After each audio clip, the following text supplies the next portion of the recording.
In today's video, I'm going to teach you how to change language on Behance. If you're exploring creative work or managing your own portfolio, having the interface in a language you're comfortable with makes everything smoother.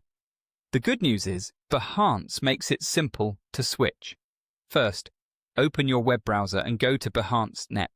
You don't need any special account settings for this. The language selector is available on the site for everyone. Once the page loads, you can be on the home feed, a profile, or a project. This control lives in the same place across the site. Now look toward the bottom of the page. Scroll all the way down to the footer. In the footer, you'll see a small globe icon next to the name of the language currently in use. That label tells you what the site is set to right now. Hover your mouse over that area to reveal the available language options. On a touch device, simply tap it to open the menu. If you don't see the footer yet, keep scrolling. It's right at the very end of the page. With the language menu visible, click on English. Selecting the current language opens the full list, so you can switch to another one. This is the control Behance provides to manage the interface text menus and labels. Give it a moment if your connection is slow. The list may take a second to appear. From that list, click on Czechtina.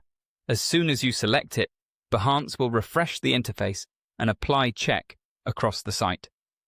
Buttons, navigation, and common labels will update immediately. If a page doesn't change right away, wait for it to reload or refresh the tab. That's it. The language has been successfully changed and you're ready to continue browsing. Anytime you want to switch languages again, return to the globe icon in the footer and make your selection from the same list.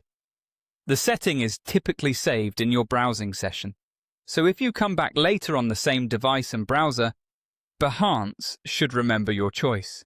If you clear cookies or use a different browser, just repeat these steps and you'll be set in seconds. Quick recap: go to Behance.net, scroll to the footer, hover over the globe and the current language, click English to open the list, and then choose Czechtina to apply it. You can repeat this process whenever you need to view the site in another language.